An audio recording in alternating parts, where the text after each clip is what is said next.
우리가 살아가는 이 세상을 가리켜서 전쟁터와 같다 하는 이야기를 우리가 종종 합니다. 총성은 들리지 않고 화약 냄새는 나지 않지만 마치 전쟁터와 같다는 것입니다.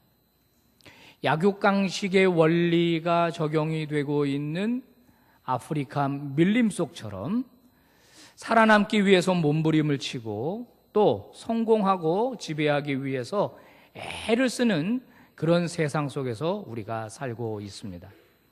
개인도 마찬가지고 또 회사도 그리고 심지어는 국가도 교회도 요즘은 경쟁하고 있습니다. 이 경쟁에서 뒤처지면 도태되고 마는 거예요. 저는 지난 주간에 한 대학에서 실시하는 최고 지도자 과정에 이 옵저버로 강의를 이렇게 듣게 되었습니다. 삼성경제연구소 수석연구원으로 일하고 있는 유지성 박사가 성경적 인사관리, 인적 자원 관리는 어떻게 해야 될 것인가? 정말 유익하더라고요. 또 연세대 경영학과 교수인 양혁승 교수가 성경적 조직 관리는 어떻게 해야 할 것인가? 저는 물론 목사로 참석했지만 거기에는 기업인들도 있었고 또 이 법조인들도 있었는데요. 참 유익한 시간이었습니다.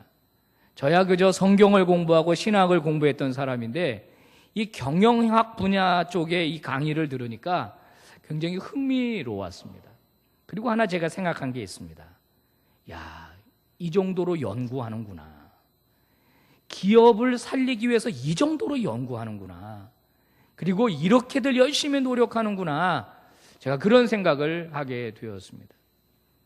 우리는 비록 총과 칼은 들고 있지 않지만 또 총성은 들리지 않지만 어쩌면 전쟁터와 같은 세상 속에서 이기기 위해서 노력하는 군인과 같다 생각을 해보았습니다. 오늘 우리가 읽은 이 성경에도 바로 이 그리스도인을 향한 이 군인의 이미지가 나오고 있습니다. 사도 바울이 자기 제자이며 자기 후계자인 디모데에게 편지하면서 너는 나와 함께 그리스도의 군사로 고난을 받자라고 권면을 하는데요. 여기서 군사라고 하는 단어를 사용합니다. 여러분, 사도 바울이 쓴 서신을 연구해 보면 오늘 그가 쓴 이 군사라고 하는 스트라티오테스라고 하는 단어는요, 처음 사용하게 됩니다. 한 번도 사용한 적이 없어요. 이게 무슨 뜻이냐면 바울은 자기 자신을 인식할 적에 나는 그리스도의 군사다 이렇게 인식하고 있었던 것 같습니다. 그래서 디모데를 향해서도 너도 마찬가지다. 네가 가지고 가야 할 정체성, 앞으로 네가 내 후계자가 되어서 교회들을 지켜나가야 될 텐데 네가 가져야 할 너에 대한 정체성, 그 이미지는 바로 전쟁터에서 싸움을 하는 군사와 같다라고 하는 사실을 말해주고 있는 겁니다. 여러분, 성경 안에 우리를 가리켜서 영적인 군사다라고 말해주고 있습니다. 찬송가 안에도 영적인 군사의 이미지는 많이 나옵니다. 우리가 많이 부르는 찬양, 십자가 군병되어서 예수를 따를 때, 십자가 군병들아 주 위에 일어나 우리 대장 예수 뒤를 따라 갑시다. 여러분, 이렇게 성경이나 찬송에는 우리 그리스도인들이 가져야 할 정체성이 바로 영적인 군사다라고 말해주고 있는 겁니다. 여러분, 군사, 군인, 뭘 하는 사람들이죠? 싸우는 사람들입니다. 싸우기 위해 존재하는 게 군사입니다.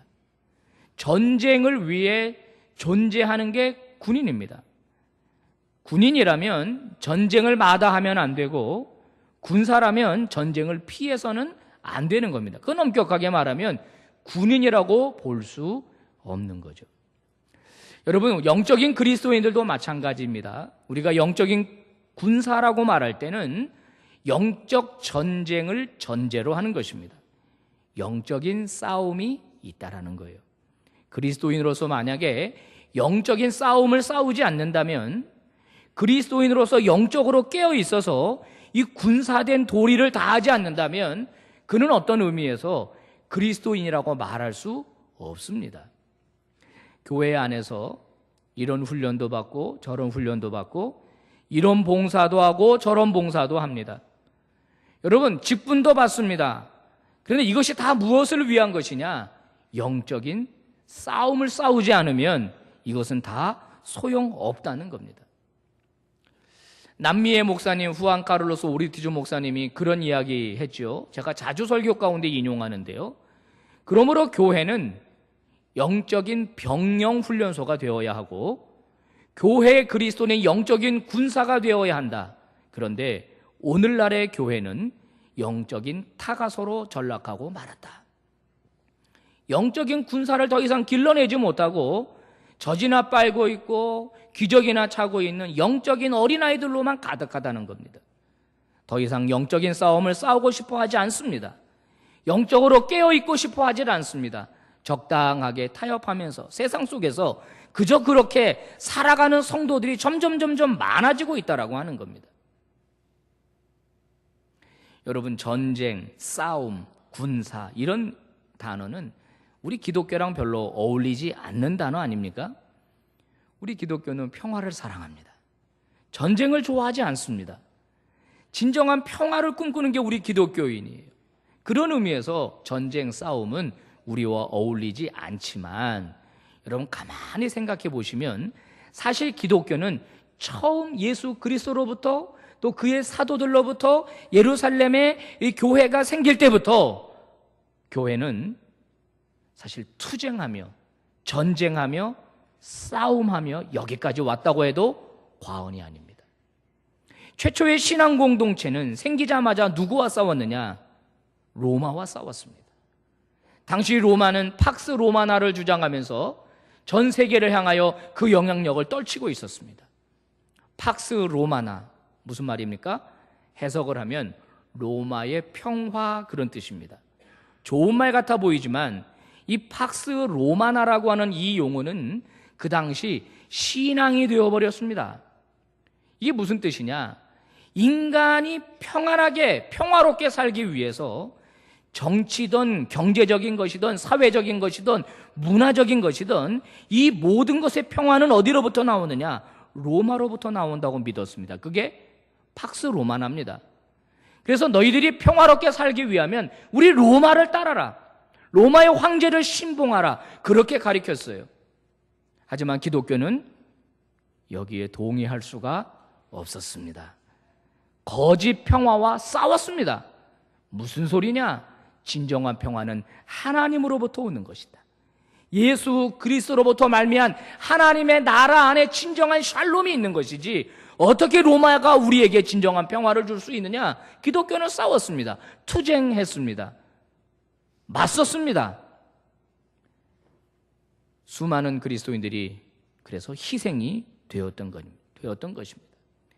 교회는 내부적으로 이단과 사이비와 싸웠습니다. 바깥으로는 로마의 거짓 평화와 싸웠습니다. 적당하게 눈 감고 악수하며 지냈던 것이 아니었다라고 하는 겁니다. 여러분, 우리 예수님 어떤 의미에서 보면 우리 예수님도 싸움꾼이셨어요. 싸움꾼. 좀 죄송한 표현이에요. 싸움꾼 그러니까 좀 죄송한데 우리 주님 싸움 대장이셨죠. 예수님이 공생의 사역을 시작하면서부터 주님은 싸우셨습니다. 누구와 싸웠습니까? 이중적인 삶을 살아가는 당시 종교 지도자들과 싸우셨습니다. 마태복음 23장을 한번 읽어보세요.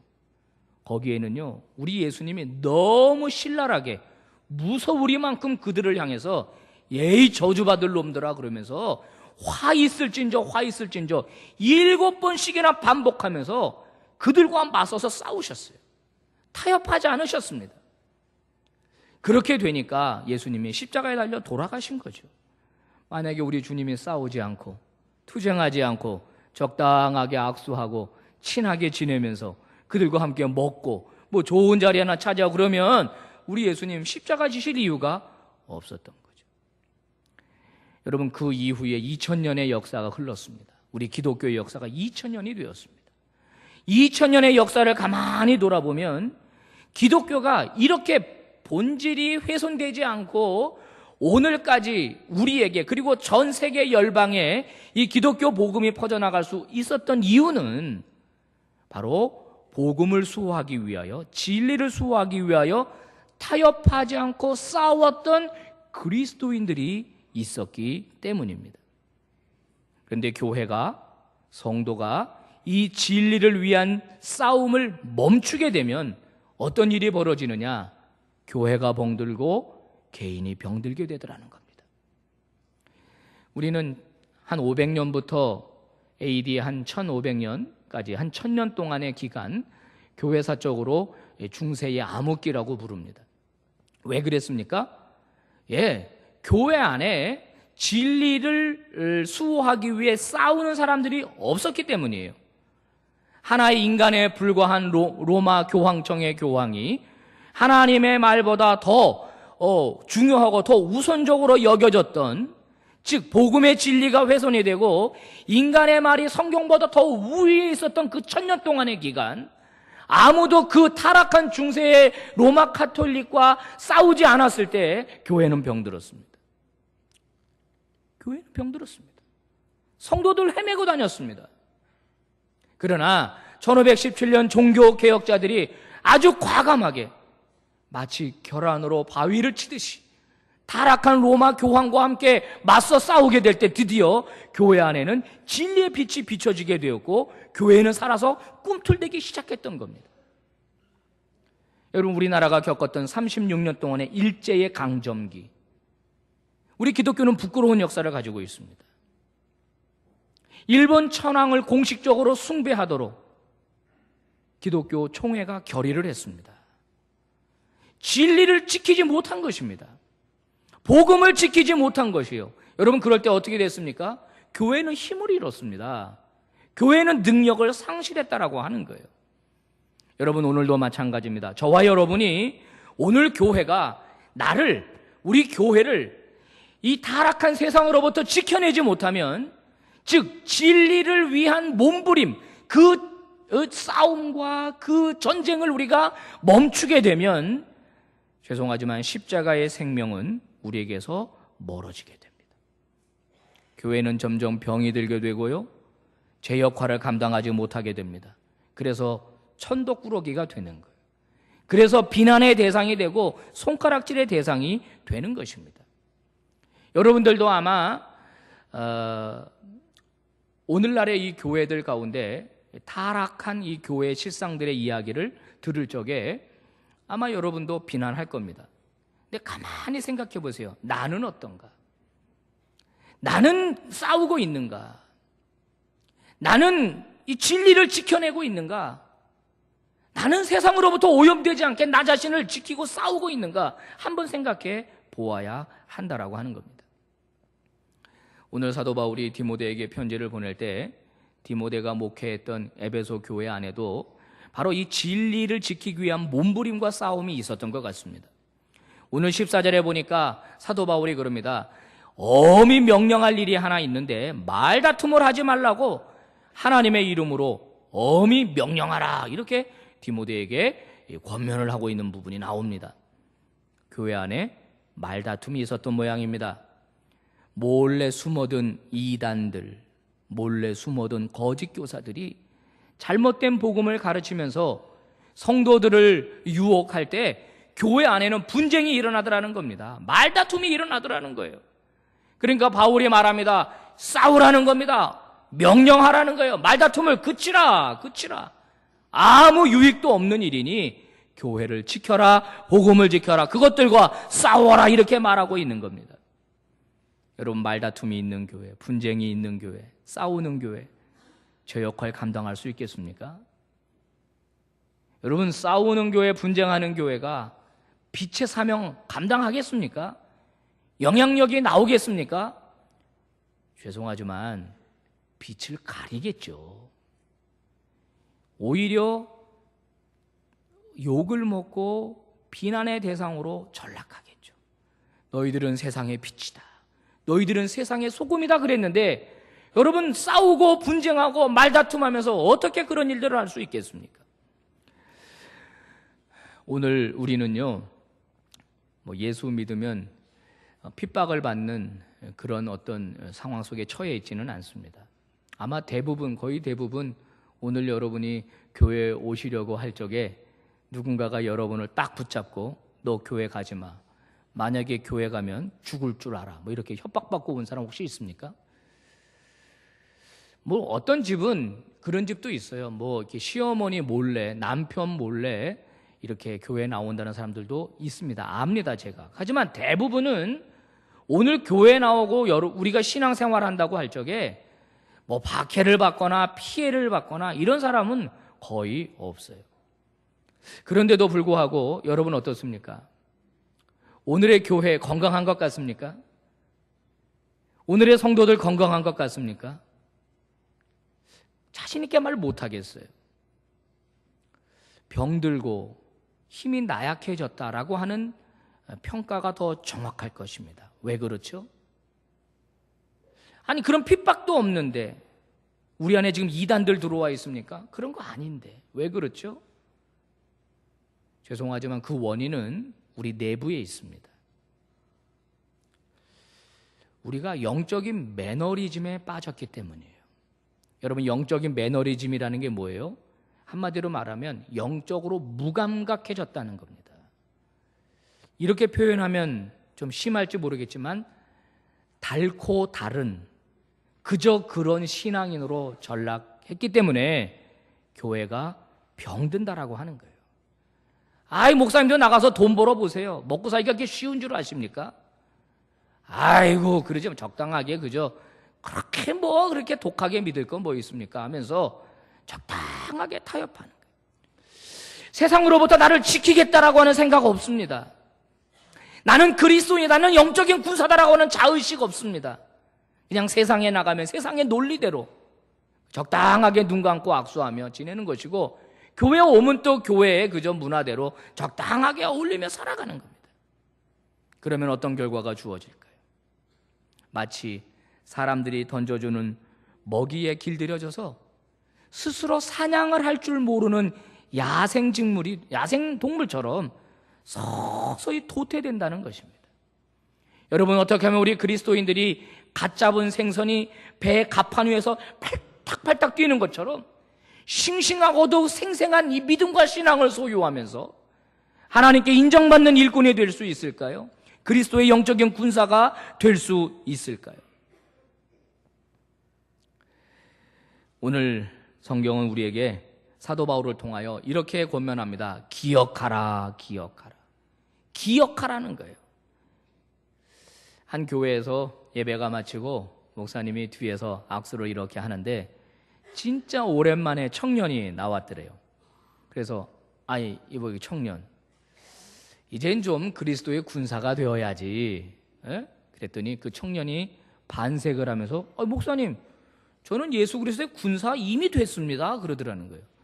그때는 목사님이 혀를 끌끌 차면서 아니 무슨 군사가 1년에 2번 교회 나오냐, 부활절에 한 번 나오고 성탄절에 한 번 나오고 그게 무슨 군사냐 그랬더니 쉿 목사님 조용하세요. 저는 예수 그리스도의 비밀 요원입니다. 자주 나타나면 곤란합니다 그러더라는 거예요. 여러분 비밀 요원 필요 없습니다. 여러분 비밀 요원 되지 마세요.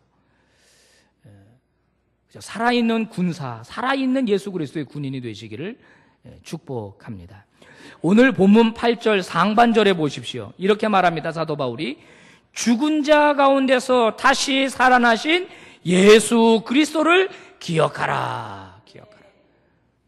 여러분 영적으로 병들고 영적으로 매너리즘에 빠진 오늘 현대의 그리스도인들을 향하여 당시 에베소 교회를 목회하던 디모데를 향하여 사도 바울이 영적 군사로 힘있게 살아갈 수 있는 비결은 예수 그리스도를 기억하는 것이다 라고 말해주고 있습니다. 여러분 2000년 동안 우리 교회는 같은 성경을 읽으며 찬송을 부르며 같은 신앙 고백을 하며 예배를 드렸습니다. 이 예배의 핵심이 무엇입니까? 오늘 주일 예배의 핵심이 무엇이죠? 기억하는 겁니다. 누굴 기억해요? 예수 그리스도. 우리를 위해 십자가에 달려 돌아가시고 부활하신 예수 그리스도를 기억하는 것이 오늘 예배의 본질입니다. 다시 오실 예수 그리스도를 대망하는 것이 오늘 예배의 본질입니다. 여러분, 우리는 2달 동안, 2달에 한 번씩 성찬식을 하게 됩니다. 자, 성찬식의 핵심이 무엇입니까? 기억하는 것입니다. 우리 주님이 말씀하셨어요. 너희들은 내가 이 땅에 다시 올 때까지 나를 기념하라. 그 기념하라라고 하는 아남뇌시스라고 하는 헬라어 단어에는 기억의 의미가 있는 것입니다. 단순한 기억이 아니라 재현하라. 예수 그리스도의 십자가 사건이 날마다 내 안에서 역사하도록 기억하라. 이것이 바로 생생한 그리스도인, 신실한 예수 그리스도의 영적 군사가 되는 비결이다라고 하는 것이에요. 여러분, 예수 그리스도의 십자가, 여러분은 어떻게 기억되고 계십니까? 예수 그리스도의 십자가 사건이 여러분에게 어떤 영향을 미치고 있습니까? 그죠? 오래전에 일어났던 일이죠. 그렇게 말해주대요. 예수님이 십자가에 달려 돌아가셨다고. 그렇게 남의 말처럼 들리십니까? 아니면 그 십자가를 바라볼 때마다 은혜를 받고, 그 십자가를 바라볼 때마다 내 자신을 발견하고 앞으로 내가 어떻게 살아가야 할지에 대한 분명한 어떤 그 결단 속에 여러분 놓여지느냐라고 하는 것이에요. 하나님께서 이스라엘 백성들을 430년 동안 노예 생활하던 이집트에서 탈출시키실 적에 그 전날 모세를 통해서 새로운 그 기념일을 하나 제정을 해 주십니다. 그 기념일이 바로 유월절이라고 한 건데요. 죽음의 신이 넘어갔다 그래서 패스오버, 유월절입니다. 하나님은 모세에게 말씀하시기를 아주 강하게 말씀하셨어요. 이 날을 너희 자손 대대로 지킬지니라. 만약에 이 유월절을 지키지 않으면 이스라엘 백성 중에서 끊어질 것이다. 즉 하나님의 복의 은혜의 그 대상에서 제외될 것이다 라고 아주 강한 어조로 말씀하셨어요. 그 이후 이스라엘 백성들은 오늘날까지 수천 년이 지났는데도 불구하고 유월절을 지킵니다. 유월절 기간 일주일 동안을 무교절이라 그래가지고 누룩이 없는 빵을 먹어요. 지금도 그 빵을, 누룩 없는 빵을 먹습니다. 무슨 의미입니까? 쓴나물을 먹습니다. 무슨 의미입니까? 그걸 먹으면서 기억하는 거예요. 기억. 뭘 기억해요? 과거 우리는 노예였습니다. 우리는 우리 스스로를 구원할 능력이 없었습니다. 그런데 하나님께서 크신 팔과 강한 손으로 우리를 구원하셔서 우리를 하나님의 백성, 하나님의 자녀 되게 해 주셨습니다.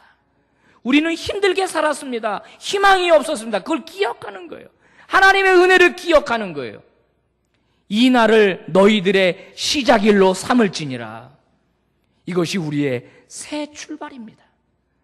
출애굽이 우리의 새로운 인생이 열린 것입니다라고 기억했다라는 거예요. 여러분, 이스라엘 백성들이 유월절을 기억한 게 아니라 어떤 의미에서 유월절을 통하여 그들이 기억된 것입니다. 그들이 유월절을 지킨 것이 아니라 유월절이 이스라엘을 지킨 것이에요. 그들은 유월절 절기를 지키면서 자손 대대로 자신들은 하나님의 백성임을 기억했습니다.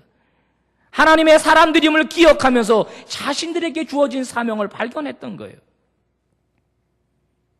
사람들은 풍요를 누리게 되고 평안하게 되고 잘 먹고 잘 살면 과거의 기억을 잃어버리는 실수를 범하게 됩니다. 개구리가 올챙이적 시절 기억하지 못한다. 그런 말이 있잖아요. 제가 언젠가 한 재미있는 얘기를 하나 들었는데요. 용서하시고 들으시길 바랍니다. 다 그런 건 아닐 테니까. 어느 회사에서 아주 성공적으로 기업을 이끈 기업인이 있었답니다. 이분은 외국에 나가서 어떤 계약을 치를 적에 얼마나 준비를 잘해 가시는지 실수가 한 번 없고 계약마다 성공을 시키는 거예요. 그래서 그때도 이제 부하 직원들과 함께 외국으로 출장을 가서 외국 바이어를 만나가지고 계약을 하는데 그 전에 계약 그 장소로 들어가기 전에 갑자기 걸음을 멈추더니 지갑을 탁 꺼내더라는 거예요. 그랬더니 쫙 보니까 거기에 부인 사진이 딱 있는 거예요. 사진을 쫙 보더니 그리고서 딱 들어가더라고요. 그리고 거기 가서 얼마나 지혜롭게 계약을 하는지 계약을 성공하고 돌아왔어요. 그날 저녁에 이제 그 부하 직원들과 함께 축하 파티 식사를 하는 가운데 부하 직원이 물었습니다. 사장님 이렇게 성공한 기업인이 되셨는데 아까도 보니까 이제 그 계약을 하러 들어가실 적에 그 사모님 사진을 이렇게 보고 가시던데 그게 그렇게 도움이 됩니까? 그랬더니 나는 출장을 갈 때마다 중요한 일이 있을 때마다 꼭 이 사진을 펼쳐보곤 한다네. 아, 사모님을 그렇게 사랑하십니까? 그랬더니 그게 아니야. 잘 들어. 한 번의 실수가 얼마나 참혹한 결과를 갖고 오는지 나는 사진을 보면서 기억한다네. 다시는 실수하지 않기를. 못 웃으면 할 수 없어요. 그런 남편들이랑 사는 줄만 아시기 바랍니다. 사랑하는 여러분, 기억하는 것은 우리를 살려줍니다. 다윗 왕 있죠. 다윗 왕이 얼마나 훌륭한 왕입니까? 그가 그렇게 훌륭한 왕이라고 인정받는 이유가 무엇인가? 여러 가지가 있겠지만은 하나입니다. 사무엘하 7장 18절부터 보면은 그가 하나님께 드린 기도가 나와요. 그가 이렇게 하나님께 기도합니다. 나의 하나님 여호와여, 주께서 저와 제 후손을 그토록 귀중하게 생각하시고 저를 이런 자리에까지 높여주셨으니 제게 무슨 공로가 있겠습니까? 저한테는 그만한 자격이 없습니다. 그런데도 나의 하나님 여호와여, 이게 다윗의 기도입니다. 왕이 됐을 때 한 기도예요. 뭘 기억합니까? 하나님의 은혜를 기억하잖아요. 나는 그런 자격 없는 사람이었습니다. 하나님, 나 목동이었습니다. 하나님, 나 양똥치고 양 뒷공문에 따라다니던 목동이었습니다. 그런데 나를 이렇게 이스라엘의 왕으로 삼아주시다니 저는 그럴 자격 없습니다. 그는 매일매일 그 은혜를 기억했던 거예요. 프랜시스 셰퍼 박사, 거기 계시는 하나님이라는 책을 통해서 이런 얘기했습니다. 19세기에 일어난 가장 비극적인 사건은 절대자를 잃어버린 것이다. 절대 가치를 망각한 것이다. 사랑하는 성도님들, 우리의 신앙의 핵심은 예수 그리스도의 십자가를 기억하는 겁니다. 이게 우리 기억 속에서 희미해지면 모든 것이 망가지고 모든 것이 병들게 됩니다. 성령님의 도우심을 받아야 합니다. 성령으로 충만하면 그 성령께서 우리 안에 그 십자가 사건이 충만하게 재현되도록 역사해 주십니다. 오늘 십자가를 봐도 감격이 있고 감동이 있고, 내일 십자가를 봐도 감동이 있고 감격이 있고, 그렇게 은혜가 감사하고 매일매일 그렇게 살아갈 수 있는 거예요. 여러분, 성령으로 충만하고 십자가 사건이 나 안에서 날마다 재현되고 기억이 되어야만 영적인 군사로서의 삶을 살 수 있습니다. 타락한 세상 문화 속에서 나를 지켜낼 수 있습니다. 내 가정을 지킬 수 있습니다. 교회를 지킬 수가 있는 겁니다. 거기서 힘이 나와요. 거기서 능력이 나오는 것입니다. 예배가 지루하고 기도의 시간을 놓쳐버리고 기도의 자리에서 나오지 않고 그저 일주일에 한 번 그저 1시간 예배 드리는 것조차도 버거워서, 여러분, 그렇게 신앙생활하는 성도들 되지 말기를 주의 이름으로 축복합니다. 12 사도들의 뒤를 이어서 예수 그리스도의 종으로 살았던 분들을 속사도라 그럽니다. 이어갔다, 이런 뜻이 속사도예요. 속사도 중에서 폴리캅이라고 하는 분이 있습니다. 2세기경에 이 서머나 교회, 소아시아에 있는 서머나 교회의 감독이었는데요. 이분에게 얽힌 이야기가 있습니다. 이분이 목회하던 서머나 지역에 한 청년이 예수 믿는 것 때문에 붙잡혀 가게 돼서 처형을 당하게 되었습니다. 게르마니쿠스라고 하는 청년인데요. 이 청년이 처형당할 위기에 있을 적에 재판관이 그를 원형 경기장 앞에 세워놓고 이야기를 합니다. 이복의 젊은이, 자네를 보니 잘생기고 젊은 친구가 앞길이 창창한데 왜 예수 때문에 여기서 이렇게 죽음을 당하려고 하느냐? 그러지 말고 황제에게 분양하고 예수 그리스도를 포기해라.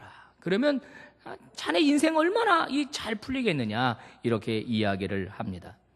이때 이 청년이 대답합니다. 죄송합니다.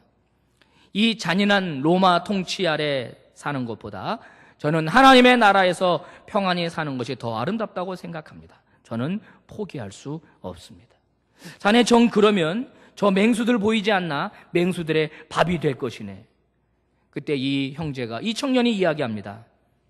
맹수를 풀으십시오. 그리고 자기에게 달려오는 맹수들 향해서 어서 오너라, 나를 잡아먹어라, 어서 오너라, 나를 잡아먹어라, 그러면서 아주 당당하게 처형이 되었다라고. 찢기고 피가 터지는 그 잔인한 일을 보면서 군중들은 흥분합니다. 속이 시원하지 않은 거예요. 왜냐하면 거기서 울며 불며 무릎 꿇고 한 번만 살려달라고 빌고 예수 그리스도를 부인했으면 좋을 텐데, 아니 어떻게 저렇게 젊은 청년이 저렇게 시퍼런 신앙을 가지고 당당하게 죽음과 맞서느냐, 도대체 뭐냐. 그랬더니 바로 폴리캅이라고 하는 주의 종이 있었다는 사실을 알게 됩니다. 그를 잡아와라, 그를 잡아와라. 결국 폴리캅이 숨어있는 곳이 알려지게 되고 폴리캅이 잡혀가게 됩니다. 유명한 얘기가 있습니다. 자기를 잡으러 온 로마 군인들한테 그러더랍니다. 나 도망가지 않을 테니 들어오라고, 식사나 하고 가라고. 그들에게 식사를 대접했대요. 그리고 그도 역시 원형 경기장 안에 딱 붙잡혀 서 있습니다. 이제 지방 총독이 이야기를 합니다. 당신 그렇게 살지 말고 여기서 예수 그리스도를 부인하고 로마 황제에게 분향을 하시오. 이 가이사가 우리의 수호신이라고 당신 이야기만 하면 살려주겠어. 폴리캅이 이런 얘기를 했다고 그러죠. 나는 86년 동안 그분의 종이었습니다. 그동안 그분은 나에게 아무런 잘못을 하지 않으셨습니다. 그런데 내가 어떻게 나를 구원하신 왕을 모독할 수 있겠습니까? 어서 저 맹수들을 풀으십시오. 어서 맹수들을 풀으십시오. 좋은 것에서 악한 것으로 변화되는 것은 불가능합니다. 그러나 악으로부터 의롭게 변화되는 것이 바로 기독교의 복음입니다. 나는 그럴 수 없습니다. 결국 맹수들에게 죽을 위기에 처했던 폴리캅은 성난 군중들이 화형시키라는 요구를 하게 되었고, 장작더미에 쌓여진 채 두 손이 묶여서 올라가게 되었다라고 합니다. 불이 붙여지는 순간 폴리캅이 하나님께 드렸던 기도가 있습니다. 사랑하는 주님, 저를 순교자의 하나로 택해 주셔서 부활과 영생의 잔을 주시니 그 은혜 감사드립니다. 하나님 아버지와 우리의 대제사장이신 그리스도께 영원토록 영광과 존귀를 드리옵니다. 아멘. 사랑하는 여러분, 우리의 싸움은 오늘도 계속되어야 합니다. 그러기 위해서는 예수 그리스도의 십자가의 사건을 날마다 우리의 삶 속에 현재화시키는 일이 필요합니다. 예수 그리스도의 십자가의 생생한 기억만이 우리를 그리스도의 군사로 일으켜 세워주는 것입니다. 저와 여러분, 우리 사랑하는 서부제일의 권속들, 우리 신앙 공동체는 예수 그리스도의 거룩하고 순결한 신부가 되어서 하나님 앞에 인정받는 그런 믿음의 종들이 되실 수 있기를 주의 이름으로 축복합니다. 기도하겠습니다. 하나님 아버지, 오늘도 저희들에게 하나님의 음성을 들려주시니 감사합니다. 오늘 저희들을 핍박하고 억압하는 세력은 없지만은 오늘 우리의 기독교는, 우리의 신앙은 병들어 버렸고 그 능력을 상실해 버렸습니다. 하나님 앞에 믿음을 지키고 신앙을 지키며 영적인 군사로서 생생한 믿음을 가진 성도들을 점점 찾아보기가 어렵다라고 합니다. 적당하게 세상과 악수하며 세상과 타협하며 지내는 그리스도인들이 많은 이때에 오늘 말씀으로 저희들을 권면하여 주시고 깨우쳐 주시니 감사합니다. 우리 서부제일의 권속들, 우리 믿음의 공동체 모든 주의 종들은 타협하지 않는 신실한 하나님의 신부가 되게 하여 주옵시고 영적인 군사가 되게 하여 주시옵소서. 타락한 세상과 문화 속에서 나를 지키고 복음을 지키고 신앙을 지키고 교회를 지키는 하나님에게 인정받고 칭찬받는 신실한 일꾼들 다 되게 하여 주옵소서. 예수 그리스도의 이름으로 기도 올리옵나이다. 아멘.